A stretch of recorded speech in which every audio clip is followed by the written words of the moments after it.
waa lii lan la ni waaye foo jëm ni damaa bëgg a dem Colobane gi ci monsieur le maire mu àll ma oto ma wër village yi wër commune bu Colobane si ndéem def nañ ma ambassadeur ndax ñu bàyyi ma xel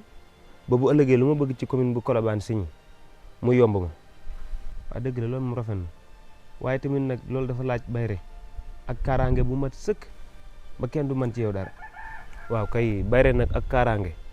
laa xamul fan laa koy amee ndax léegi si ñiy defar bayre kaaraange dañoo bëri comme ponti miir te xaaj beeg mën a yem ab xaalis dong moo leen ci dugal bayre kaaraange kay mën naa laa booleel ko defar waa très bien surtout loolu boo xam ne kay bis bu la ko defaree ba pare ba nga jëfandikoo ko maanaam bal ba tàkk na léegi nag damaa bëgg nga boole maa koo xamante ne xam-xam bu wér la bu ne ci dënnam mu di ko jëfe di ci dimbale askan wi loolu moom dëgg la daa am ñu koy man am ñoo xam ne xaalis la ñu ci dugal waaye Serigne Diegane Diouf mii borom ñaaxaar kooku moom xam nga nit foo dem demaat fa rek sa njëriñ dafaa nekk waaye bu doon koo xam ne damaa defal gisuma ko du ma fa yóbbu kenn ndax man du ma duggantee koo xam ne mënul li muy def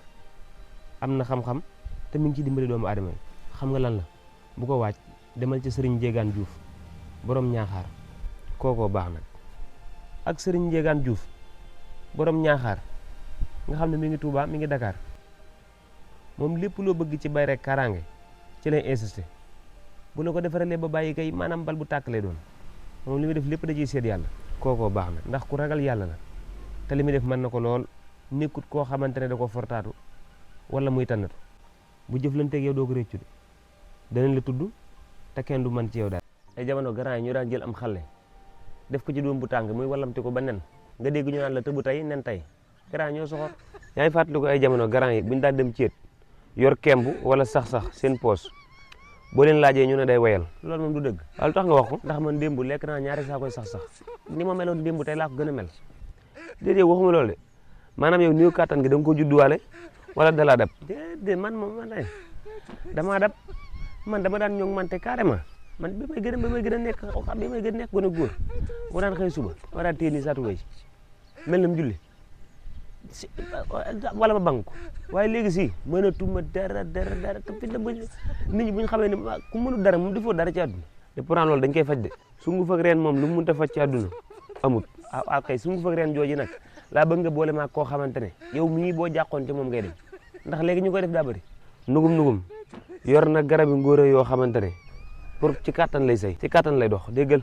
yor na benn lem boo xam ne kay waxuma la dara waaye boo ko ci diwee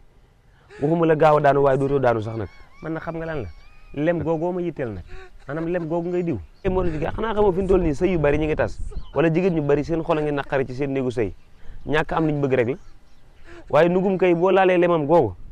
wala mu jox la ci garabi ngóore yi moom incha allahu rabbi waa ci kàttanu yàlla moom waxuma la doo gaaw a daanu de waaye yaakaar naa loolu dootoo daanu de waxuma la gaaw a daanu waaye jugel sax laa du def nag dara xam nga lan la numéro nugum nga may jox ma numéro nugum 77 535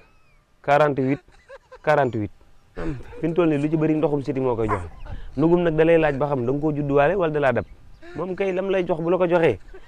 nit koo xamante ne yaa dem ba ñi ngay jëflanteel di la woo di la sant ka gërëm loolu ay caaxaan nekkatu ci